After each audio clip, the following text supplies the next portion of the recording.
Hello everyone, welcome to my channel. इस वाले part में मैं आपको बताऊंगा VBA लूप 3 मतलब थर्ड वाला एग्जांपल। और इसमें करेंगे हम रिवर्स नेम। मतलब हमारे पास जो भी नेम होंगे हम उन्हें रिवर्स ऑर्डर में करेंगे और वो हम करेंगे लूप के थ्रू।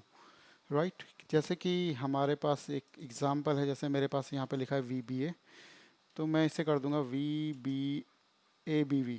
मतलब ये टोटली रिवर्स ऑर्डर में आ जाएगा। VBA का ABV, मतलब यहाँ से हो जाएगा स्टार्ट ABV। तो यहाँ पे चलते हैं। यहाँ पे हमारे पास कुछ मंथ्स मैंने ले लिए यहाँ पे। इसका मतलब ये बेसिकली इस तरह के क्वेश्चन आपको इंटरव्यू में आ सकते हैं, क्योंकि नॉर्मली वैसे काम तो नहीं आते हैं। लेकिन ये खाली इससे देखना चाहते हैं कि आपका मतलब लॉजिक्स कितने क्लियर हैं और आपको कितना मतलब आता है इन चीज़ों के बारे में। तो इस वाले वीडियो में मैं आपको बताऊंगा कि किस तरीके से जैसे नेम्स होते हैं हम उन्हें रिवर्स ऑर्डर में लिख सकते हैं। राइट। जैसे कि मुझे ये रिवर्स ऑर्डर में लिखना हो जनवरी को, तो मैं लिखूंगा YRAUNAJ। तो इस तरीके से मेरा ये जनवरी यहाँ पे आउटपुट मेरा जो आएगा इस तरीके से आएगा। तो हम लूपिंग के थ्रू करके देखते हैं इसे। और इसका लिए हम पहले ऑल्ट F11 पर प्रेस कर देते हैं और यहाँ पे हम अपने मॉड्यूल को इंसर्ट कर देते हैं। और इसका सब रूटीन का नाम देते हैं हम रिवर्स नेम। रिवर्स ऑर्डर या नेम कुछ भी दे सकते हैं आप। तो सबसे पहले हम यहाँ पे एक वेरिएबल को डिफाइन करेंगे। और वेरिएबल लिखते हैं हम dim I as a integer, और एक और वेरिएबल लिखते हैं हम यहाँ पे dim J as a integer. Right. तो यहाँ पे हम फोर लूप लगाते हैं। For I is equal to लिखते हैं हम। For I is equal to, क्योंकि हमारी ये सेकंड वाली रो से ही हमारे पास ये मंथ आ रहे हैं यहाँ से। ठीक है, हमें यहाँ से चेक कर रहा है ना, यहाँ तक रिवर्स करवाना है। तो हम लिखेंगे यहाँ पे 422। और हम यहाँ पे हमें एक डायनेमिक सेल्स लेनी है कि यहाँ तक कहाँ तक है हमारा, मतलब ये पूरा काउंट कहाँ तक है। ये हमारा जैसे 13 या 12 तक आएगा।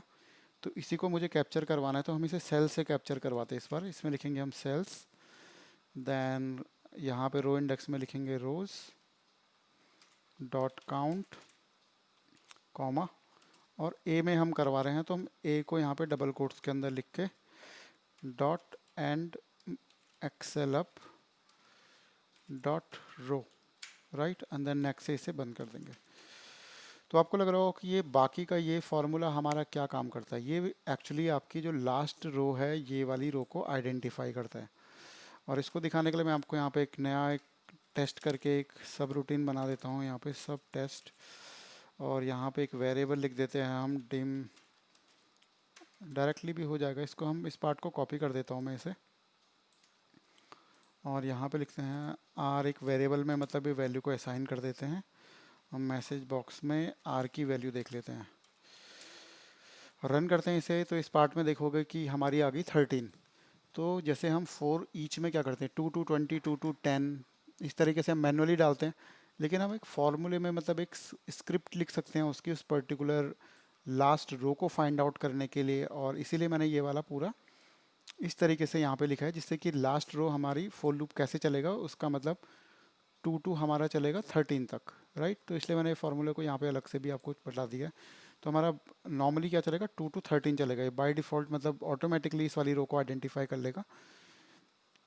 तो ये टॉपिक थोड़ा एडवांस है, तो इसमें हो सकता है कि जो न्यू यूज़र हैं उनको काफ़ी प्रॉब्लम होगी। लेकिन जिन्हें VBA थोड़ा बहुत करा हुआ है, जिन्हें लास्ट रो फाइंड और इस तरह के लॉजिक थोड़ा बहुत पता है, तो उनकी समझ में आ जाएंगे इसमें। ठीक है, हमने लास्ट रो को आइडेंटिफाई करवा दिया। फिर अब हमें यहाँ पे सेल को रिवर्स ऑर्डर में लिखना है। तो हम यहाँ पे लिखेंगे सेल्स I, 2। I, 2 इसलिए लिखा है, आई में हमारी वैल्यू आएगी। ये आई होता है रो और ये होता है हमारा कॉलम। तो पहले रो में होगा हमारा 2 और कॉलम हमारा 2, मतलब ये वाला होगा। राइट। तो इस तरह से वैल्यू चेंज होती रहेगी। ये तो हमारा स्टैटिक रहेगा, लेकिन ये वाला पार्ट हमारा चेंज होता रहेगा। रो वाला पहले होगा 2, 3, 4, 5 इस तरीके से नीचे की तरफ आएगा। राइट। तो हम डॉट वैल्यू लिख देते हैं इसमें इक्वल टू। और जो रिवर्स के लिए फॉर्मूला होता है वो होता है हमारा S T R reverse. Okay, S T R reverse लिखोगे तो ये यहाँ पे ऑटोमेटिकली यहाँ पे आ जाएगा आपका।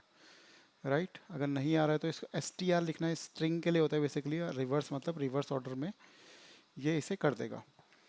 फिर हमें यहाँ पे लिखना है सेल्स, किन सेल्स को कराना है हमें, ये हमें टारगेट वैल्यू देनी है हमें यहाँ पे लिखेंगे हम I, 1 और इसे डबल कोट से हम बंद कर देंगे। I, 1 इसलिए लिखा है, I हमारा हो गया ये वाला पार्ट और 1 हो मतलब ये रो वाला हो गया, ये हमारा हो गया कॉलम।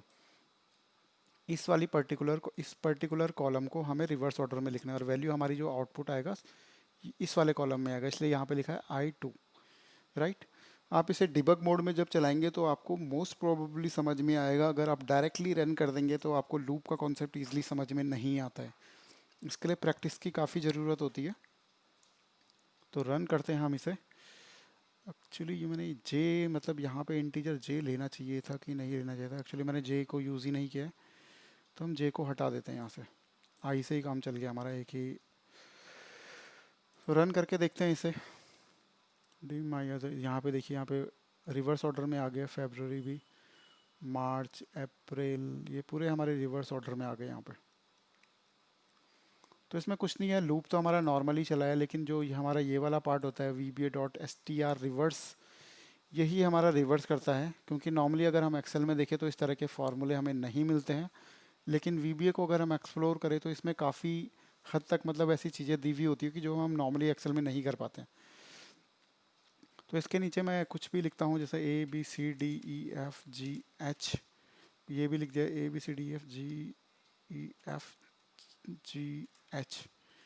राइट। और इसको हम हटा देते हैं तो हमारा जो ये वाला पार्ट है, ये वाला पार्ट, ये ऑटोमेटिकली हमारी लास्ट रो को आइडेंटिफाई कर देगा और उसके अकॉर्डिंगली जो भी हमने यहाँ पे मैनिपुलेशन दे रखी है, जो भी हमने यहाँ पे सिंटैक्स लिखा है, उसके अकॉर्डिंगली हमारा कोड चल जाएगा। रन करते हैं, डायरेक्टली पूरा ही रन कर देता हूँ, तो यहाँ पे देखेंगे ये पूरे रिवर्स ऑर्डर में आ गया ये वाला पार्ट।